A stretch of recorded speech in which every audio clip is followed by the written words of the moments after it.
நேயர்களே வணக்கம். நான் உங்கள் மார்ஷல் சிறப்பு நேர்காணலுக்காக நம்முடன் மூத்த பத்திரிகையாளர் திரு மணி இணைந்திருக்கிறார். அவர்களோட பேசுவோம். சார் வணக்கம். பல ஆண்டு காலம் தமிழகத்தை ஆட்சி செய்த திராவிட முன்னேற்ற கழகம், பல தேர்தல்களை பார்த்த இயக்கம், இந்த தேர்தல் எப்படி களப்பணி ஆற்றியது? கடுமையாக வேலை செஞ்சுருக்காங்க. அந்த விதத்தில் பாராட்ட வேண்டிய ஒரு விஷயம். அவர்கள் உழைத்த உழைப்புக்கு அவர்கள் வெற்றி பெற்றே தீர வேண்டும். மக்கள் என்ன நினைக்கிறாங்கன்னு தெரியாது. திராவிட முன்னேற்ற கழகம் இதுவரை நான் பார்த்த 91லேருந்து நான் பார்க்கிறேன் இந்த தேர்தல்களை இந்த மாதிரி கடுமையாக உழைச்சி பார்த்ததில்லை. ஸ்டாலின் அவர்கள் 21 கூட இப்படி உழைச்ச மாதிரி எனக்கு தெரியல. எல்லாரும் தலைவர்லேருந்து தொண்டர்கள் வரையில் மிக கடுமையாக உழைத்து கொண்டிருக்கிறார்கள். வெற்றி வாய்ப்பு 4 முனை போட்டியில் திமுகவுக்கு அதிகம் என்ற போதிலும் விஜய் ஃபேக்டர் கொடுத்திருக்கக்கூடிய சேலஞ்சு, சவால் அவர்களை மிக கடுமையாக வேலை செய்ய வைத்திருக்கிறது. மிக மிக கடுமையாக உழைத்து கொண்டிருக்கிறார்கள். எப்படி உழைக்க வேண்டும் என்பதை மற்ற கட்சிகள் திமுகவிடமிருந்து கற்றுக்கொள்ள வேண்டும். வெற்றி பெறுகிறார்களா தோல்வி அடைகிறார்களா என்பது வேறு விஷயம், அது மக்கள் முடிவு செய்ய வேண்டிய விஷயம். ஆனால் அவருடைய உழைப்பு என்பது பாராட்டத்தக்கது. உண்மையிலேயே ஒரு டெக்ஸ்ட் புக் கேஸ். இந்த வயதிலும் 72 வயதுக்கு மேல் ஆகிறது ஸ்டாலின் அவர்களுக்கு. 24 மணி நேரமும் அரசியலே அவர் சுவாசிக்கிறார். அவரே ஒரு இடத்தில் சொன்னார், மற்றவர்களைப் போல் எனக்கு வேறு பொழுதுபோக்குகள்லாம் கிடையாது, எனக்கு அரசியல் அரசியல் அரசியல் மட்டும்தான். அந்த விதத்தில் அவர் கடுமையாக உழைத்து கொண்டிருக்கிறார். அவர் கட்சிக்காரர்களும் உழைக்கிறார்கள். அந்த எல்லா அதை தாண்டி சமூக வலைதளங்கள் அவர்கள் சார்பாக உழைக்கக்கூடியவர்களும் இருக்கிறார்கள். ஸோ இந்த எலெக்ஷனில் மிக கடுமையாக உழைக்கக்கூடியவர்கள்னால் அது திராவிட முன்னேற்ற கழகம் தான். கூட்டணி கட்சிகளுக்காகவும் அவர்கள் தான் உழைத்து கொண்டிருக்கிறார்கள். என்ன ஒன்று, இந்த முறை ராகுல் காந்தியும் ஸ்டாலினும் ஒரே மேடையில் பிரச்சாரம் செய்யவில்லை, அது ஒரு குறை. இன்னொரு குறை பிரேமலதா ஸ்டாலினை வைத்துக்கொண்டு சேம் சைடு கோல் போட்டது. பெண்களுக்கு பாதுகாப்பு இல்லை, பாலியல் வன்புணர்வு, வன்ம குற்றங்கள், போதைப் பொருள், இதை தவிர அண்ணன் ஸ்டாலின் மீது ஏதாவது குறை சொல்ல முடியுமான்னு கேட்டது சேம் சைடு கோல். அடுத்த நாள் போய் திருப்பரங்குன்றத்தில் தீபம் ஏற்றிய தீர்வுனாங்க. இதெல்லாம் வாய் தவறி வந்ததா, உள்ளே இருந்தது வெளியில் வந்ததான்றது அவங்களுக்கே வெளிச்சம். ஸோ இதெல்லாம் அந்த திமுகவோட பிரச்சாரத்தில் ஏற்பட்ட சறுக்கல்கள். அதை தாண்டி பார்த்தா திமுக அவங்க செய்ய வேண்டிய வேலையை அவங்க செஞ்சுக்கிட்டு போய்கிட்டே இருந்துகிட்டே இருக்காங்க. திராவிட முன்னேற்ற கழகம் 5 ஆண்டு கால ஆட்சியில் இருந்துட்டோம், நிறைய திட்டங்கள் அறிமுகப்படுத்திட்டோம், பெண்களுக்கான திட்டங்கள், பெரிய கூட்டணி அமைச்சிட்டோம்.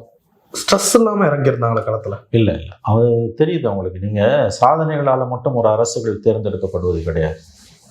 எவ்வளவோ சாதிச்சாலும் மக்கள் நல்லது பண்ணால் ஒரு சேஞ்ச் வேணும் மாற்றி கொடுத்தோம், கெட்டது பண்ணால் போய் ஒழிட்டோம்னு கொடுத்தோம். 96 2001 கவர்மெண்ட் நல்ல கவர்மெண்ட், நல்ல சாதனைலாம் செஞ்சாங்க. ஒரு சேஞ்ச் வேணும் மறுபடியும் ஜெயலலிதா கொடுத்தோம். அதே 2006-11 கருணாநிதி கவர்மெண்ட்டில் ஏகப்பட்ட அட்டூழியம், லேண்டு கிராபு, 2G, சட்டம் ஒழுங்கு சந்தி சிரித்தது எல்லாம் நடந்தது. அப்போ கவர்மெண்ட் போய் ஒழிணுன்ட்டு கொடுத்தோம். அது மக்கள் மனங்கள் என்பது வெறும் சாதனைகளால் மட்டும் ஒரு அரசுகள் 2வது முறை வெற்றி பெற முடியாது. அது திமுகவுக்கும் குறிப்பாக மு க ஸ்டாலினுக்கு நன்றாக தெரிந்திருக்கிற காரணத்தால் தான் ஒரு வானவில் கூட்டணி ரெயின்போ அலைன்ஸை கட்டமைத்தார். அதுவும் இன்னைக்கு கடும் நெருக்கடியை மேற்கொண்டிருக்கிறது. பணப்பட்டுவாடா 2 தரப்பும் நிறையவே பண்ணிட்டாங்க. அதிமுக திமுக 2 பேருமே கடந்த 4 நாட்களாக வேட்பாளர்களை நன்றாக கவனித்துக் கொண்டிருக்கிறார்கள். கரன்சி மழை பொழிகிறது. அது தமிழ்நாடு தேர்தல்களோட சாபக்கேடு. 2 பேரும் செய்கிறாங்க. அதை வெறும் சாதனைகள் மட்டும் இருந்தால் ஏன் பணத்தை இறைக்கணும்னு கேட்பாங்க. அது தவிர்க்க முடியாததான் இன்றைக்கு மாறி போச்சு. அது ஒரு கேவலமான காரியம், ஜனநாயகத்துக்கான சாபக்கேடு. பட் 2 பேரும் செய்கிறாங்க, போட்டி போட்டுக்கிட்டு செய்கிறாங்க 2 பேரும். கூட்டணி கட்சிகளால் திராவிட முன்னேற்ற கழகத்துக்கு லாபம், திராவிட முன்னேற்ற கழகத்தால் கூட்டணிகளுக்கு லாபம். அந்த ராப் இந்த டைம் மெயின்டைன் ஆச்சா? காங்கிரஸோட ஆகலை, மற்றவங்க எல்லாரோடையும் கிட்டத்தட்ட ஆகிருக்கு. விடுதலை சிறுத்தைகள் அங்கேயும் பரவாயில்ல, ஓரளவு ஆரம்பத்தில் இந்த தொய்வு நிலை மாதிரி இப்போ ஒழுங்காக ஒர்க் பண்ணுறாங்க. பட் காங்கிரஸோட பெரிய பிரச்சனை இருக்குது, ஜெல் ஆகலை. பல இடங்களில் காங்கிரஸ் ஸ்ரீபெரும்புதூரில் செல்ல பெருந்தகை தொகுதி, அப்புறம் ஒரு தொகுதிகளை தவிர மிச்சம் 25 தொகுதிகளில் கிட்டத்தட்ட காங்கிரஸுக்கும் திமுகவுக்குமான அந்த கிரவுண்ட் ஒர்க் சரியா இல்லை, ஜெல் ஆகலை. ஸ்டாலினும் ராகுல் காந்தியும் ஒரே மேடையில் தோன்றாதுன்னு இதற்கு ஒரு காரணம். அவை கடந்த தேர்தல்களைப் போல் அல்லாமல் இந்த முறை காங்கிரஸ் திமுக கூட்டணி கீழே ஜெல் ஆகலை. ஓட்டு ட்ரான்ஸ்ஃபர் இருந்தாலும் ஆகுன்றது பெரிய கேள்விக்குறி தான். எடப்பாடி பழனிசாமி அவர்கள் எப்படி உழைத்தார்? அவருக்கு முதல்ல அவர் தான் ஆரம்பித்தார். ஒரு ஆண்டுக்கு முன்பே ஆரம்பிச்சிட்டாரு. நடுப்புற கொஞ்சம் கரூர் இன்சிடென்ட்டுக்கு பிறகு குறைஞ்சது. இப்போ மறுபடியும் அவரும் போய்கிட்டு இருக்காரு. அவரும் கடுமையாக வேலை செய்கிறார். இன்ஃபேக்ட் இவங்களுக்காவது இவங்க கூட்டணியில் பிரச்சாரம் பண்ணுறதுக்கு ஸ்டாலின் போக முடியாத இடத்துக்கு உதயநிதி இல்லைன்னா கனிமொழி இல்லைன்னா பாலு, ஆராசா, சிறுவா, கமலஹாசன், பிரேமலதா, திருமா, இடதுசாரி தலைவர்கள் வைகோ இவ்வளோ பேர் இருக்காங்க. அங்கே ஒரே ஒரு ஆள் எடப்பாடி தான், வேற யாருமே முகம் தெரிஞ்சவங்க இல்லை. மோடி வந்தார், 2 கூட்டம் பேசிட்டு போயிட்டாரு. நிர்மலா சீதாராமன்லாம் வருவாங்க, அவங்களும் காணோம். அமித்ஷா ரோடு ஷோவில் பார்த்தீங்கன்னா காற்று வாங்குது. எடப்பாடி தான் ஸ்டார் ஸ்பீக்கர், அது தவிர யாரும் இல்லாமல். அதிமுக களத்துல அந்த மாவட்ட செயலாளர்கள் நிர்வாகிகளுடைய உழைப்பு எப்படி இருந்தது? உற்சாகமா இருந்ததா, நம்பிக்கையோட இருந்ததா? பெரிய அளவில் நம்பிக்கை இல்லைங்க. அவங்க கிட்ட ஒர்க் பண்றாங்க, ஆனால் ஆட்சியை தக்க சில தொகுதிகளில் கேண்டிடேட்ஸ் இண்டிவிஜுவலாக ஜெயிச்சிருவாங்கன்ற நம்பிக்கை இருக்கே தவிர ஆட்சியை அதிமுக கைப்பற்றிவிடும் என்ற நம்பிக்கை பெரும்பாலான அதிமுக காரர்களிடம் இல்லை. அதான் ரொம்ப துரதிருஷ்டவசமானது. என்ன காரணத்தினால்? கூட்டணி அமையில விஜய் வராததே அவங்களுக்கு ஒரு பெரிய ஏமாற்றம். பிஜேபியோட போனது எந்த அளவுக்கு ஒர்க் அவுட் ஆகும்னு தெரியல. ஓபிஎஸ் வெளியில் போனது ஒரு பெரிய பின்னடைவு. இப்போ ஓபிஎஸ் வெளியில் போய் சசிகலாவும் ராமதாஸும் சேர்ந்து தென் மாவட்டங்களில் ஒரு 20லேருந்து 30 தொகுதியை காலி பண்ணிடுவாங்களோன்னு பயப்படுறாங்க. அது ஓரளவு எடப்பாடிக்கு தெரிஞ்சு அவரே வாய விட்டார். ஓபிஎஸ் தொகுதிக்கு போகும்போது அவர் சொன்னது, நம்மோடு இருந்த ஒருவர் பாதி மாறி போய் விட்டார், எங்கே இருந்தாலும் அழகுனார். இதை முதலே செஞ்சு தொலைச்சிருக்கலாம், அவர் உள்ளே கூப்பிட்டுருக்கலாம். ஓபிஎஸ் உள்ளே இழுத்துருந்தாங்கன்னா அதிமுக இன்னமும் பலவீனம் அடைஞ்சு இன்னும் பலமாக இருந்திருக்கும். அந்த தென் மாவட்டங்கள் அந்த ஒரு 20 தொகுதிகள்லாம் வச்சுக்கலாம். அதை இழந்துட்டாங்க அவங்க. இப்போ பேசி பிரயோஜனம் கிடையாது. எடப்பாடி பழனிசாமி நிறைய ஸ்ட்ராட்டஜிஸ்ல கோட்டை விட்டுட்டாரோ? ஓபிஎஸ் உள்ளே இழுத்துருக்கணும். என்ன கேட்டால் சசிகலாவோடையும் ஒரு காம்ப்ரமைஸ் பண்ணியிருந்திருக்கும். கூட்டணி ஏற்படாத உள்ள இழுத்தார், அது நல்லது. ஓபிஎஸ்ஸையும் உள்ள இழுத்துருக்கணும். மெகா கூட்டணி அமையாததற்கு யார் காரணம்? அதிமுக நினைச்சு. ஓபிஎஸ் இவர் எடப்பாடி தான் காரணம். ஏன்னா மெகா கூட்டணின்றது ஒன்றுபட்ட அதிமுக தான். மற்றவங்க யாரும் விஜய் சின்ன சின்ன கட்சிகள் இப்போ திமுக கூட்டணியில இருந்து ஒரு கட்சியை கூட உடச்சு இழுத்துருவாங்க. அது அவங்களோட டிமாண்ட் எல்லாம் ரொம்ப அதிகமா இருந்தது. எனக்கு தெரிஞ்சு மெகா கூட்டணியில அந்த குட்டி கட்சியெல்லாம் அது நீங்க லிஸ்ட்ல சேர்க்க வேணாம். பண்ண ஒரே தவிர ஓபிஎஸ் வெளியில விட்டது. அதை தவிர அவர் எந்த தப்பும் பண்ணல. ஓபிஎஸ் மட்டும் உள்ள இழுத்துருந்தாங்கன்னா டிடிவியோட அலைன்ஸ் போட்டாங்க. ஒன்றுபட்ட அதிமுக சசிகலாவை சரி பண்ணி கொண்டு வந்திருக்கணும், ஒரு அவைத்தலைவர் மாதிரி. அப்போ ஒன்றுபட்ட அதிமுக ரெட்டையில சிம்பல் நிற்குதுன்னா டிடிவி அலையன்ஸ்ல இருக்கும்போது அவரும் ஏடிஎம்கேவை மாறிடுவார். ரெட்டையில மட்டும் ஒன்றுபட்ட அதிமுகவோட இருந்ததுன்னா அது வீழ்த்துவது என்பது மிக மிக கடினம். எத்தனை கூட்டணி வச்சாலும் திமுகவில் அது முடியாது. இந்த முறை தப்பு பண்ணிட்டார் எடப்பாடி. அவர் ஓபிஎஸ் வெளியில விட்டது அவர் செய்த பெரிய தப்பு. சிலர் சொல்றாங்க ஸ்டாலின் அளவுக்கு எடப்பாடி பழனிசாமி அவர்கள் அந்த லீடருக்கான ஸ்ட்ரக்சருக்கு எமர்ஜ் ஆகல. இல்ல, அது தனி மனித விமர்சனத்துக்குள்ள நான் போக விரும்பல. ஒரு விஷயம் என்னன்னு கேட்டீங்கன்னா தொடர்ந்து தோல்விகளை சந்திக்கிற எடப்பாடி எல்லாரையும் உள்ள கொண்டு வரணும்னு பெரிய ஆர்வம் கேட்டாங்க. ஓபிஎஸ் எல்லாம் வெளியில போனா போட்டுன்னு விட்டுட்டார்.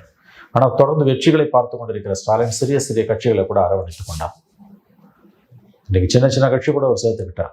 அப்போ தோத்துக்கிட்டே இருக்க எடப்பாடி ஒரு மெகா அலையன்ஸை உருவாக்குறதுல தோத்துட்டாரு. ஆனால் வெற்றி பெற்று கொண்டு இருக்கக்கூடிய ஸ்டாலின் கூடிய வரைக்கும் ஒரு பெரிய மெகா அலையன்ஸை கட்டமைக்கிறார். இது ஒரு பெரிய விஷயம், இது ஒரு பாசிட்டிவான விஷயம். அதுதான் ஸ்டாலின் ஜெயிக்கிறதுக்கும் எடப்பாடி தோக்கிறதுக்குமான காரணம். இந்த எலெக்ஷன்ல ஓபிஎஸ் எடப்பாடி வெளியில விற்றக்கூடாது. அது அவரே உணர்ந்த காரணத்தால தான் ஓபிஎஸோட ஊருக்கு போகும்போது நம்முடன் இருந்தவர் பாதி மாறி போய்விட்டார், எங்க இருந்தாலும் வழி வாழ்கன்றதெல்லாம் புலம்பல். அவர் தான் வரன்னார்ல. அதுவும் கடைசியா ஒரு தடவை 6 அண்ணன் எடப்பாடினார். கடைசி முயற்சியா அவர் கெஞ்சி பார்த்தாரு, இவர் கேட்கல, இறங்கல. இன்னைக்கு அதுக்கான விலையை அதிமுக கொடுக்க போகுது. இல்ல எடப்பாடி பழனிசாமி ஏற்காததுக்கான காரணம் தேவையில்லை அப்படின்றத பழைய கதைங்க, அதை பேசி பிரயோஜனம் இல்லைங்க. இப்ப இருக்கிறத பேச முடிஞ்சு போச்சு கதை. கூவத்தூர் கதையை பேசுற மாதிரி அது. இப்போ எடப்பாடி பழனிசாமியினுடைய அந்த செல்வாக்கு பத்தலையா களத்துல? டெஃபினட்டா ஜெயலலிதாவோட செல்வாக்கு கிடையாது இல்லை, அது போதாது இல்லையா? அதனால தானே எல்லாரும் ஒன்று சேர்க்கணும். ஜெயலலிதாவோட செல்வாக்கு ஜெயலலிதாவோட போச்சு. மற்றவங்க யாரும் ஜெயலலிதா இல்லைன்றதை உணரணும். உணர மறுத்தார் அவர். விட்டுறக்கூடாது, ஓபிஎஸ் வெளியில விட்டுறக்கூடாது. தப்பு பண்ணிட்டார். மேபி இந்த எலெக்ஷனோட முடிவே அவருடைய தவறு தீர்மானிக்கலாம். இதுக்கான பெரிய விலையை அவர் கொடுக்கலாம். அதிமுகவுடைய கோர் ஓட் பேங்க் இந்த டைம் அதிமுக கூட அது வெளியில போக ஆரம்பிச்சிருக்கு, செதற ஆரம்பிச்சிருக்கு. ஜெயலலிதா செத்தோடனே ஒரு 5% வெளியில போயிடுச்சு. இப்போ அதுக்கு வெளியில போயிருக்கு. விஜய்க்கு போகுது, பெரிய அளவில் விஜய்க்கு போகுது. மற்ற மாவட்டங்கள்ல இருந்த மாவட்ட தலைவர்கள் நிர்வாகிகள் எல்லாம் அவங்க தொகுதியில தான் கான்சென்ட்ரேட் பண்ணதா சொல்றாங்க. அந்த உண்மைதான். யாரும் வெளியில போய் கேம்பெயினே பண்ணல. எல்லாரும் அவங்கவுங்க தலை தப்பிச்சா தம்புறம் முடியும், தான் தப்பிச்சா போதும் தான் நினைக்கிறான். ஒவ்வொரு மாவட்ட செயலாளரும் ஒவ்வொரு முன்னாள் மந்திரியும். பிஜேபி இருந்தது எடப்பாடி பழனிசாமிக்கு அட்வான்டேஜா டிஸ்அட்வான்டேஜ்? பிஜேபி மட்டும் இல்லைன்னா ஒரு மெகா அலையன்ஸ் அவர் உருவாக்கி இருக்கலாம்.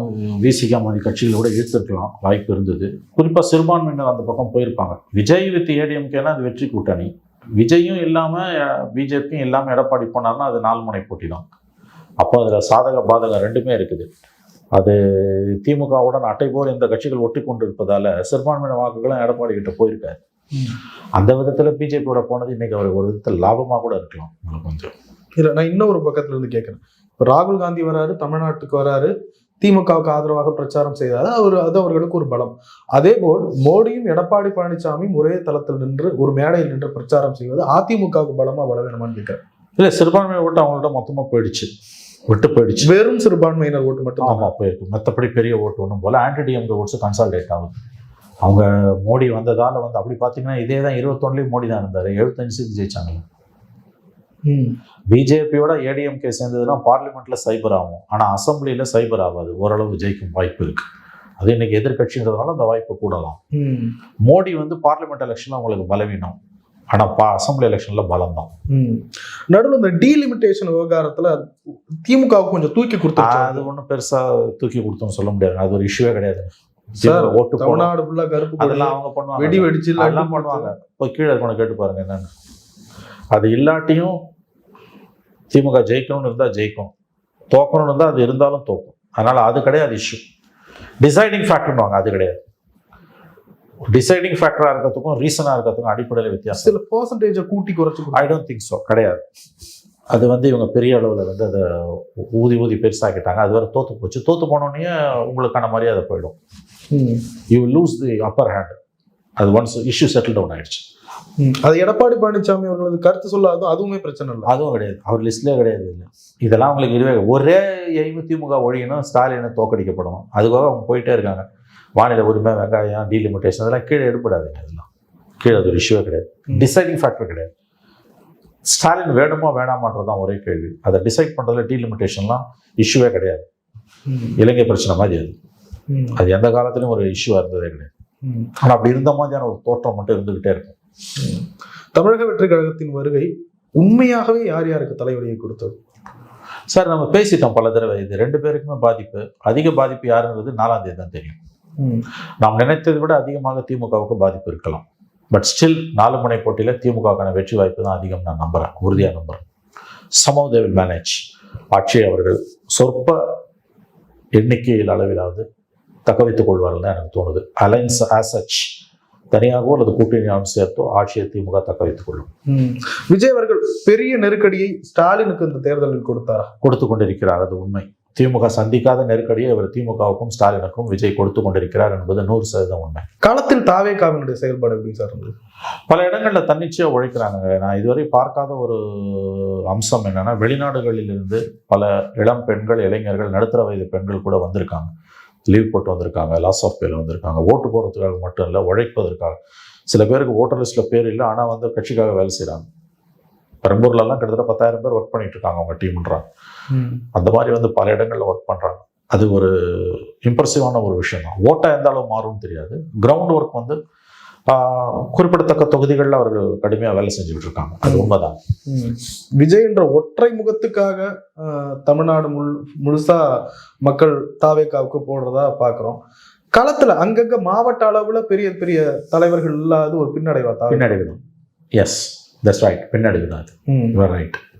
தாவேகா வேட்பாளர்கள் அவங்க மட்டும்தான் போய் பிரச்சாரம் பண்ணிட்டு இருக்காங்க. வீடு வீடா கிரவுண்ட்ல அந்த பூத் கமிட்டி தான். உண்மைதான், அதெல்லாம் ஒரு பின்னடைவு தான். பல இடங்கள்ல பிரச்சாரத்துக்கு போன இடங்கள்ல கூட வேட்பாளர்களை அறிமுகப்படுத்தவே இல்லை. வேட்பாளர்கள் பேரை கூட ஒரு வாயால சொல்லலை. இப்போ கலைஞரோ ஜெயலலிதாவோ அவங்க பிரச்சாரத்துக்கு போனாங்கன்னா 234 தொகுதியிலும் வேட்பாளர் பெயரை அவங்க வாயால சொல்லிடுவாங்க. எல்லா தொகுதிக்கும் போக முடியாது. 10 தொகுதி 12 தொகுதிக்கு ஒரு இடத்துல நின்று கேம்பெயின் பண்ணுவாங்க. அந்த இடத்துல 10 பேரையும் சொல்லுவாங்க, 10 பேர் நிற்க வச்சு ஓட்டு கேட்பாங்க. அந்த மாதிரி எதுவுமே இல்லை. பல இடங்கள்ல கேம்பெயின் போன இடத்துல தான் வேட்பாளர் பெயரே அவர் சொல்லலை, வேட்பாளரையும் அறிமுகப்படுத்தலை. நான் நிற்கிறேன் 234 விசிலு, கேண்டிடேட்டை பற்றி கவலைப்படாத ஓட்டு போடுன்றார். இதுதான் அவரோட பாணியா இருக்கு. என்ன பண்ண முடியும்? 2016 செல்வி ஜெயலலிதா அவர்கள் 234 இரட்டை இலை அப்படின்னு சொல்லிட்டு கூட்டணியே இல்லாம நின்று அதை இதோட ஒப்பிட்டு பார்க்க முடியும். ஒப்பிட்டு பார்க்கலாம், ஒரு விதத்துல கரெக்ட் அது. ஏன்னா ஆக்சுவல் ஓட்டிங் பர்சன்டேஜ் என்னன்றது தெரியும். வழக்கமாக அது சீமானுக்கு இருந்தது. ஏன்னா அவர் தான் 214 தொகுதியும் தனியாக போட்டார். அதில் தான் 8% வந்தது அவர் போன அசம்பிளியில். இந்த முறை அந்த வாய்ப்பு விஜய்க்கு வந்திருக்கு. இதில் ஒரு அட்வான்டேஜ் என்னன்னா, எவ்வளோ வாக்கு சதவீதம் இருக்குன்றது நமக்கு தெரிஞ்சிடும். 233 தொகுதி போட்டாங்க, ஒரு தொகுதி அது பரவாயில்ல விடுங்க. So almost 100%. ஸோ எவ்வளோ பர்சன்ட்ன்றது இந்த தடவை தெரிஞ்சிடும். ஆக்சுவல் ஓட்டிங் பர்சன்ட் அவருக்கு எவ்வளோ இருக்குன்றது. இது அடுத்தடுத்த தேர்தல்கள் அவங்களுக்கு பலமாக மாறலாம். ஒரு அரசியல் கட்சி தலைவராக விஜய் எப்படி சார் மதிப்பிடுறீங்க? இன்னமும் அவர் கடந்து போக வேண்டிய தூரம் நிரம்ப இருக்கு. இன்னமும் ஒரு முழு நேர அரசியல்வாதியாக அவர் முகிழ்க்கவில்லை. இப்போதான் வந்திருக்காரு. பட் இன்னும் நிறைய தூரம் அவர் கடக்க வேண்டியிருக்கு. ப்ரெஸ்ஸை பார்த்து பேசணும், அவர் பேச மறுக்கிறார். ப்ரெஸ்ஸுக்குரிய மரியாதையை கொடுக்க மறுக்கிறாங்க. ஆனால் அதை பற்றி ப்ரெஸ்ஸே கவலைப்படல. அதனால் ப்ரெஸ்ஸே கவலைப்படாத போது ப்ரெஸ்ஸுக்காக நம்ம பேச முடியாது. நாம் ப்ரெஸ் மீடியாவை சார்ந்தவங்களாக இருந்தாலும் ஒரு அரசியல்வாதியாக இன்னமும் அவர் கடக்க வேண்டிய தூரமும் பக்குவமடைய வேண்டிய விஷயங்களும் நிரம்ப இருக்கின்றன. ஒரு எலைட் பாலிடிக்ஸே விஜய் பண்ணிக்கிட்டு இருந்தாரு அப்படின்ற மாதிரி சொல்றாங்க. இல்லை, அப்படி நான் பார்க்கல. அவர் கீழே இருக்கவனே ரீச் பண்றாரு. அவர் இன்னும் களத்துக்கு வரணும், வருவார். இல்லை சார், யாரையுமே பார்க்கல. அது எலைட் பாலிடிக்ஸ் இல்லைங்க. அது அலூஃபா அது வந்து ஒரு தன்னைத்தானே தனிமைப்படுத்திக் கொள்வது. ப்ரெஸ்ஸை பார்க்கறதில்ல, மாற்று கட்சியினரை பார்க்கறதில்ல, யாரையுமே அவர் பார்க்கறது இல்லை. செல்வி ஜெயலலிதா அவர்கள் மாதிரி சொல்லுவாங்க. அவங்க அப்படி கிடையாது. அவங்க மக்களோட மக்களாக இயங்கணும். அவங்க 82 அதிக அரசியலுக்கு வந்து 91 சிஎம் ஆகிற வரைக்கும் அவங்க மக்களோட மக்களாக இருந்தாங்க. அதனால ஜெயலலிதாவோட விஜய் ஒப்பிடுவது என்பது அடிமுட்டாள்தனம். அது தமிழ்நாட்டில் விஜய்க்கு கொஞ்சம் கை கொடுக்குமா? கொடுக்காது. இந்த ஒரு பிக்சர்ல இருக்கிற கை கொடுக்காது. இது பெரிய பலவீனம். தேர்தலுக்கு பிறகு இதோடைய விளைவுகளை அவர் அனுபவிப்பார், தன்னை மாற்றிக்கொள்ளவில்லை என்றால். விஜய் சொன்ன ஒரு ஸ்டேட்மெண்ட், எம்எல்ஏ ஆனா மாசத்துக்கு ஒரு தடவை வந்து உங்களை பார்ப்பேன் அப்படின்றது. இது எங்க போய் அடிச்சுக்கிறதுனே தெரியல. இதுதான் அவரோட லெவலு. ஆனா நடைமுறையில எந்த அரசியல்வாதியும் மாசத்துக்கு ஒரு தடவை இல்லை, எட்டியே பார்க்கறது இல்லைங்க. வாரம் ஒரு தடவையாவது குறை தீர்க்கும் முகாம் நடத்துவாங்க. இவர் நான் மாசம் ஒரு தடவை நான் வருவேன்றாரு. அவருடைய புரிதல் அவ்வளவுதான் இருக்கு. என்ன பண்ண முடியும்? இல்ல, அவருக்கு உண்டான சிக்கல்களை யோசிச்சு நம்ம இது பண்ணணும். அப்பெல்லாம் ஒரு சிக்கலும் கிடையாது. என்ன ஒன்று சிக்கல்? மாசம் ஒரு தடவை வரத்துக்குன்னா சார் அதுக்கான பாதுகாப்பு ஏற்பாடு. எதுக்கு அரசியலுக்கு வர? பாதுகாப்பு அவ்வளவுன்னா எதுக்கு அரசியலே வரக்கூடாது? மோடிக்கு இல்லாத பாதுகாப்பா? உயிர் பயம் இருந்தா நீ அரசியலுக்கு வரக்கூடாது. அது மாசம் ஒரு தடவை வருவன்றதுலாம் தேவையில்லாத பேச்சு. பேசாமலே இருந்துக்கலாம். நாம் தமிழர் கட்சி மீண்டும் மீண்டும் மீண்டும் தோல்வியே இருந்தாலும் சரி, தெரிந்தாலும் சரி, தனித்துதான் நிப்போன்னு மறுபடியும் இறங்கியிருக்காங்க. இந்த தேர்தல் அவங்களுக்கு எப்படி இருக்கு தெரியலங்க. அது அவங்க கணிசமான வாக்குகளை விஜயிடம் இழக்கிறார்கள். அது மட்டும் நல்லா தெரியுது. கடந்த முறை வாங்கிய வாக்கு சதவீதத்தை இந்த முறை வாங்க முடியாது. நீங்களும் சீமான் அவர்கள் நிறைய நேர்காணல்லாம் பண்ணிருக்கீங்க. சீமானோட இந்த ஸ்ட்ராட்டஜி எப்படி பார்த்துக்கிறீங்க? பேசுறது ஒன்றும் இல்லைங்க. தேர்தல் முடிவுகளுக்கு பிறகு இதை நான் பேசலாம். இல்ல, இந்த இந்த ஒரு எண்ணத்துடன் அவர் அரசியல்ல பயணிக்கிறாரு இல்லைங்களா? இதுக்கு தொடர் தோல்வி, 5வது தோல்வி என்னமோ இந்த முறை தோத்தாங்கன்னா இது அது அவங்களுக்கே தெரியுது. நம்மளோட நல்லா தெரியும். அப்போ எதுக்கு செய்யறாங்கன்னு அவங்கள தான் கேட்கணும். இந்த தேர்தல்களுக்கு பிறகு அவருடைய பாதையில் மாற்றம் வரும் என்று நான் நம்புகிறேன். அப்படி இல்லைன்னா கட்சி மிக மிக மோசமான கட்டத்தில் நோக்கி போகும்.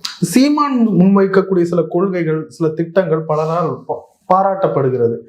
இருந்தாலும் மக்கள் மத்தியில் அவர் அது நடைமுறை அரசியல்ன்றது வேறங்க. வாக்கு வங்கி அரசியலுக்கு அது சமுதாய இயக்கமாக மாறிடணும். திராவிடர் கழகம் மாதிரி ப்ரெஷர் குரூப்பாக இருக்கணும். அரசியல்னு போயிட்டுனா சில காம்ப்ரமைஸ் பண்ணி தான் ஆகணும். அந்த புரிதலே அவருக்கு இல்லாதோட விளைவு தான். என்ன இல்லை, அவர் எல்லாத்தையும் நேர்மையாக சொல்லுவார். நான் ஓட்டுக்கு காசு கொடுக்க மாட்டேன். கூட்டணி இல்லாமல் தேர்தலில் ஜெயிக்க முடியாது. முதல்ல இதை புரிஞ்சுக்கும். மோடியிலேருந்து ராகுல் காந்திலேருந்து ஸ்டாலின் வரைக்கும் எல்லாரும் கூட்டணி வச்சு தான் இந்தியாவில் ஜெயிக்கிறாங்க. ஒரு தலைவர் கூட தனியாக நின்று ஜெயிச்சதில்லை. இந்த அடிப்படை புரிதலே இல்லாமல் நான் தனியாக நிற்பேன்னா தோற்று தான் போகும். அவ்வளோதான். காசு கொடுக்கறது கொடுக்காம இருக்கிறது ஒரு ஆஸ்பெக்ட். அது மட்டுமே எல்லாம் கிடையாது. அட்லீஸ்ட் விஜயகாந்த் ஜெயிச்ச மாதிரி சீமானால ஜெயிக்க முடியலன்னா மக்கள் ஏற்றுக்கலாம். அவ்வளோதான். அப்போ இன்னும் புத்தி வரணும், புரிஞ்சுக்கணும். யாரை மக்களை புரிஞ்சுக்கணும். மக்கள் உங்களை நிராகரிக்கிறாங்க, அதை புரிஞ்சுக்கணும். அவங்க சொல்லிட்டு மக்கள் எங்களை புரிஞ்சுக்கல. அப்போ காத்துருங்க, இன்னும் 100 வருஷம் காத்துருங்க. சீமான் பேரனோட பேரன் காலத்தில் மக்கள் அவர்களை புரிந்து கொள்வார்கள். ஒரு பத்திரிகையாளரை பல தேர்தல்களை பார்த்துருப்பீங்க. மற்ற தேர்தலுக்கும் இந்த தேர்தலுக்குமான ஒரு வித்தியாசம் அப்படிலாம் எதுவும் கிடையாதுங்க.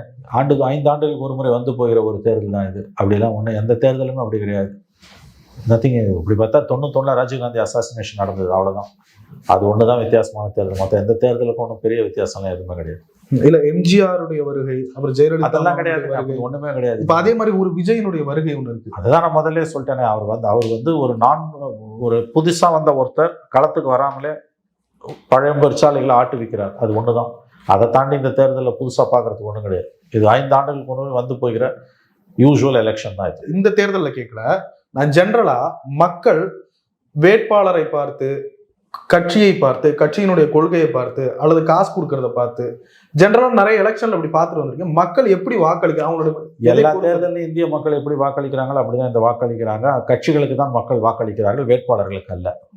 இந்த கட்சி ஆட்சிக்கு வரணும், இந்த கட்சி ஆட்சிக்கு வரக்கூடாது, அவ்வளவுதான். வேட்பாளரை பார்த்து வாக்களிக்கிறது ரொம்ப ரொம்ப ரொம்ப குறைவு. ரொம்ப எக்ஸ்ட்ரீம்லி கொடூரமானவனா இருந்தால் நிராகரிப்பாங்க அல்லது ஏற்றுப்பாங்க. இது ரெண்டுமே நடக்கும். அதை தாண்டி வந்து வேட்பாளர் மையமாக வைத்து தேர்தல்கள் நடப்பதில்லை, கட்சிகளை மையமாக வைத்து தான்.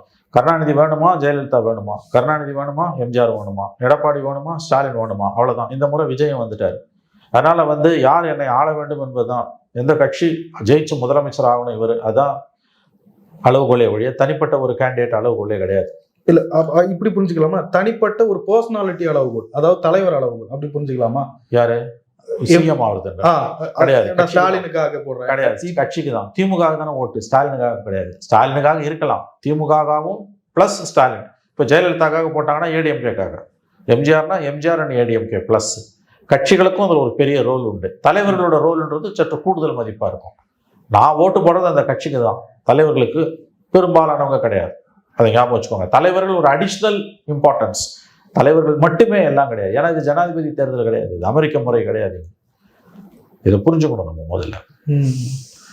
இதை வச்சு நீங்க எப்படி சொன்னதுனால கேட்கிறேன், இந்த தேர்தலில் பாமகவினுடைய நிலை எப்படி? இல்லைங்க, அவங்க அன்புமணி கிட்ட தான் பாமக இருக்கு. அதனால வந்து டாக்டர் ராமதாஸ் வந்து உண்மையிலே வந்து வெரி சேட், ஓரங்கட்டுப்பட்டு விட்டார். அவர் வீடியோ போட்டிருக்காரு பார்த்தீங்களா? கேள்விப்பட்டேன். அன்புமணிக்கு 18 தொகுதியிலே அவங்களுக்கு தோற்கடி. தனிமனித தாக்குதல், தனிமனித காழ்ப்புணர்ச்சி, அரசியலே வந்து அவருக்கு மகன் மீதான வன்மமாக மாறிவிட்டது. பேசுறதுக்கு ஒண்ணுமே இல்லை. அதில் மக்கள் தான் முடிவு பண்ணணும். ஐயா அப்படின்னு இல்லை பாமக, அதெல்லாம் கிடையாதுங்க. இப்போ வந்து பாமகன்றது அன்புமணி ஆகி போச்சு. சௌமியா அன்புமணி ஜெயிப்பாங்களா இல்லையான்றதான் ஒரே கேள்வி. மற்ற 17 இடத்துலையும் தோத்தாங்கன்னா அது ஒன்றும் ஆச்சரியமா கிடையாது. சௌமியா அன்புமணி ஜெயிச்சா அன்புமணிக்கு அது ஒன்றும் போதும், 17 தோத்தாலும் கவலை இல்லை. ராமதாஸுக்கு 17 பேரும் ஜெயிச்சாலும் பரவாயில்ல, மருமக தோக்கணும். அந்த உயர்ந்த லட்சியத்துல ராமதாஸ் வாழ்ந்து கொண்டிருக்கிறார். அற்புதமான கட்சி, உலகத்தில் இப்படி ஒரு கட்சி இருந்ததே கிடையாது. காலில் விழுந்த கதை இப்பொழுது பேசிக்கொண்டு பிரச்சாரத்தை முன்வைத்துக் கொண்டிருந்தால் நீங்கள் கடந்து போகலாம். சசிகலா அதுல ரொம்ப கண்ணியமா சொன்னாங்க. 10 வருஷமா நடந்த விஷயத்தை ஏங்க இப்ப பேசுறீங்க? மக்களை சார்ந்த விஷயங்கள் எவ்வளவு இருக்கு, அதை பத்தியே பேசுகிறவர்கள் வந்து மனநோய் பிடித்தவர்கள். நிறைய விஷயம். நன்றி சார், நன்றி.